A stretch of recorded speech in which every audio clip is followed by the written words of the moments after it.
So today I'm going to have a little bit of a chat with you guys. I'm going to have just me, you and the whiteboard. It's been a long time since I've done a video like this. So yeah, we thought I'd have a bit of a reflection on how the year has gone and how we've completely smashed the market this year and how that's happened. Before I get onto it, it is the last 24 hours of the Black Friday sale. You could join the Discord and get exclusive videos, over 100 exclusive videos, and a Discord to talk to investors, and me included. I'll be on there, and it's only £39 a year. It's normally over £60, and you'll have patron fees on top of that. So for £39, it is the best offer you'll see from me for all year. I don't normally do offers at all, but with this one, I am doing the Black Friday sale. If you do want to get access, send me an email, jkinvesting@gmail.com, and after today, poof, we're done. No more Black Friday offers. So if you do want to get in there, this is your last chance. But let's get started onto today's video. So I thought we'd have a bit of a reflection point of this year. You know, there's only 5 weeks to go. There shouldn't be too many surprises. We're coming to, Thanksgiving. There's not much news out there.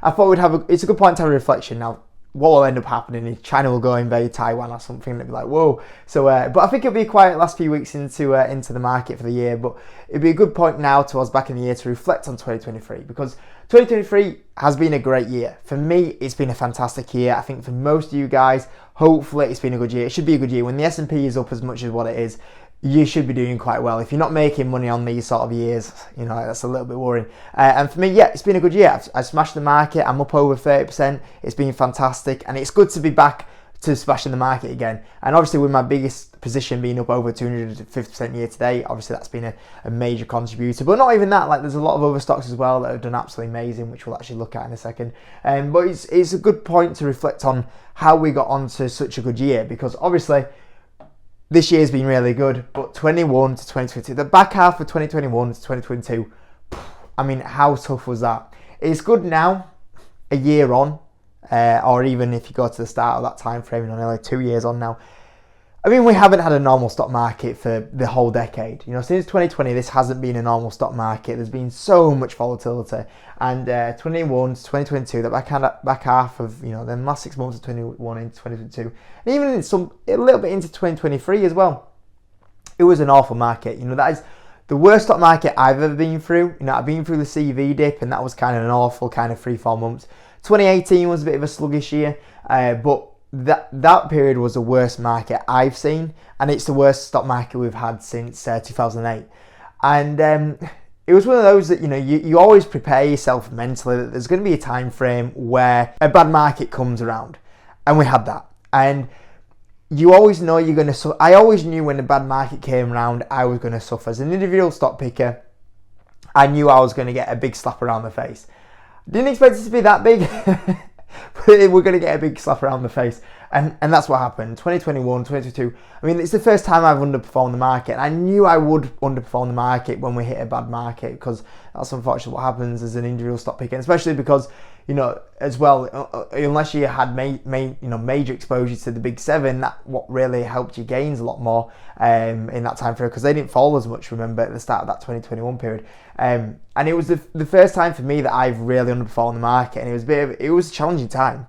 And also what was more challenging times compared to the last kind of 2 dips, for me personally, is that the last 2 times I was kind of just managing my own money. There wasn't pressure on to perform that much. Realistically now, since like 2020, my channel through 2017, 18, 19 didn't really have that much of a following. I would normally get around 50 to 100 views a video. And then from 2020, most of my videos get 1,000, 1,500, 2,000 views now. So there's also that pressure that any kind of moves I make are going to get scrutinized massively. And also that I know that a few people looking at me to, help them through the situation. And there was also that pressure from that point of view, which I've never had before, which made it harder, but at the same time pushed me to do more research to make sure that if we were to come out of this situation, I do even better. So it was kind of a bit of a more pressure at the time frame, but at the same time, it was a little bit of a good pressure that I enjoyed as well. So that was totally different from what we've been through, but an absolute awful market. Some of the stock, I think in 2022, I ended up the year down 40%, which is unbelievable. That's awful. But when you look at the S&P down 20%, the Nasdaq's down 33%, I would expect it. But when you actually do go through it it is awful to go through. But I think the big thing that happened in the last like year, 2 years ago, what I didn't expect is the valuations. I didn't realize when we got into that bear market how much valuations would get smashed. The valuations went not just to what they normally trade at, they all went majorly below. And the thing what surprised me going through that bear market is that it wasn't just bad stocks. There were stocks in that time frame that did badly, like financially did badly, and I was like, I can understand why they're getting punished so much. The big thing what surprised me through 2021 into 2022 was how much good stocks got punished. I was seeing stocks that were beating revenue, EPS guidance, hiking up their outlook way ahead of expectations, and they would go down. I had stocks I owned that I looked at the earnings and went, wow, look how good that is. And then they would drop 20% on those earnings reports. And I was just like, I think that was the biggest test that I've seen as an investor. The fact that you're seeing companies improve, and not only improve, but improve bigger than what the market and you were expecting, and then they were rewarded with a drop. That was, from a morale point of view, that was devastating. And I think that was the biggest challenge that I saw through that time frame that we had to get over, really. But don't get me wrong, it creates some cracking valuations to buy some stocks at, which we'll talk about in a little bit. Now, obviously, when we went through 21, 22, what ended up happening is there was every stock basically got punished, but you had your good performing stocks got punished, and then you had your bad financially performing stocks that got punished. And I think, personally for me, I made a few errors with 5 or 6 stocks in my portfolio that were bad picks. There's no way around it. As much as I thought they were right at the time, there was a few bad picks, and them stocks haven't performed. Whether that be from a point of view is that they were benefiting from being able to get capital for cheap, CV booms that majorly got taken down, maybe because we're into the tougher economic environment, they're more sensitive. Maybe I didn't appreciate the moat or the lack of moat they had. And for me, I had about 6 stocks that were poor picks. And as an individual stock picker, I think some people struggle with this concept, but as an individual stock picker, you are going to get stocks wrong. You are going to get stocks that are wrong. And you listen to any of the great investors, they're going to get stocks that are wrong. And you are, if you get 7 out of 10, 8 out of 10, that's really good as a stock picker. So from that point of view, it wasn't that bad because I knew that there was going to be some stocks that go wrong. And, when for me, I try pick around about 15 US stocks, 15 UK stocks, do those portfolios for you guys. And obviously that gives me around about 30 stocks. I think I'm a little bit on the higher end now. I think I'm a little bit above that. I think around about 36, 37 stocks. So I knew that from that sense, it would make wrong that if I'm picking that many stocks, there's going to be them stocks that go wrong. So lucky enough for me is that when I got through the 2021 period, I had about a 15, maybe even 20% of the portfolio that went wrong. Obviously not good, but the thing is that because I managed the risk, I actually didn't get that much burn through the bad stocks.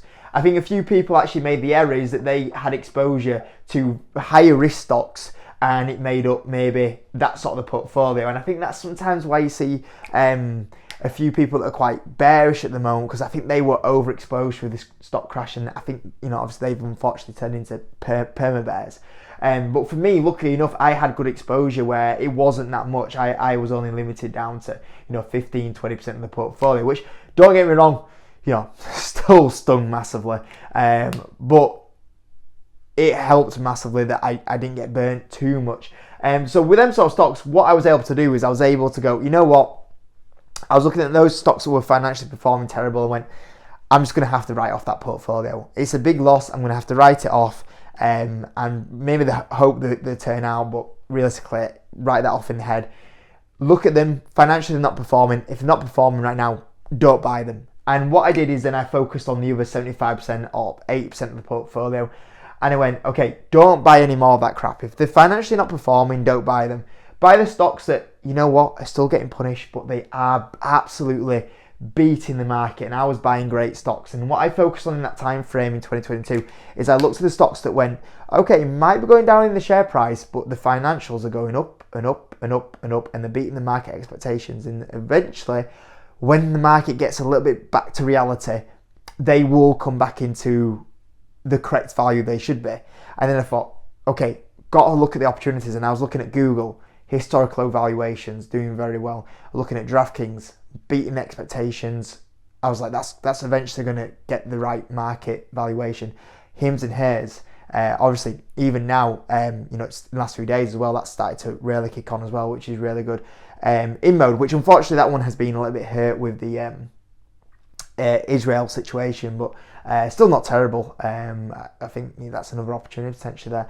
Mercado Libre, Mercado Libre fell massively, and I was like, these guys are like the king of Latin America, and I'm getting them at half the value what they're normally at. This is absolutely insane. And buying that opportunity, and obviously that's a stock that's up 50%. So what I had to do is I had to buy them high quality stocks so that I can have the gains when we come out of the market. And then what do we have in 2023? The market suddenly starts going, okay, we'll start going a little bit more risk on now, and them stocks have started rising. And what that's creating now is that in 2023 it's been a good year, but if we're realistically hitting another bull cycle in the market that's 3 or 4 years, I don't have to chase them stocks. I do not have to buy any more shares in them stocks. If we have a very good market for the next 3 or 4 years, which normally happens after you have a bear market, I can just sit back on those stocks, and after one great year they're up this much. You imagine now if I sit back on these stocks for 3, 4, 5 years, some of these stocks that I've been buying in these dips, and most of the time the stocks you get the best returns on are those ones that you buy in the bear markets. I'm realistically now just going to sit back on those stocks for the next 3 or 4 years, and I don't even have to actively be buying that much. I can just let them do the work, and those stocks now, they're already up, up 40, 50%. You imagine what they're going to be up on in the next 3 or 4 years. The reason they're going to turn into, if we have a bull market and the S&P goes on a crazy run, they're going to come, 2x, 3x, 4x. Some of them are going to be 5 baggers. And that's amazing. So I think from a positional point of view, it's been a great year. But what's more exciting right now is that I've positioned myself in a really good position if we have a bull market for the next 3 or 4 years, which is good. Now, the other counter argument is if we do hit a bear market again and we do hit a recession that a few people keep talking about, well, at the end of the day, I'm just going to have opportunities that this was a little bit of a sneak preview of what will happen when we have a bull market. So then you've learned, well, that's what happens when I buy these stocks at cheap valuations. I don't think we'll get there, but if it does happen, then you've got a bit of a sneak preview on what would happen. But I think if you've not been buying in that 2022 dip, I think you've missed out setting yourself up for the next few years. I generally think that if you've missed buying that dip, you messed up a little bit. And for me, obviously, I'm in a good position where I think I'm set up, and we'll see what happens. But it's been a great year from that point of view, but I think it's also great how the position is now for the next kind of few years. And the last point that really, really helped me is cash. I have never been so focused on cash. In that 2022, to make sure I bought the stocks, I get the returns in 2023 and into the few years, the cash focus was unreal last year. And that has now benefited me in 2023. Like, the amount of times that I was doing overtime at work, I have never said yes to so much overtime and extra jobs. I must have been, the hours I was doing were absolutely insane. And just being conservative on cash as well. I think we didn't go on holiday last year at all, because I was like, nope, we can't go on holiday. I'm buying stocks.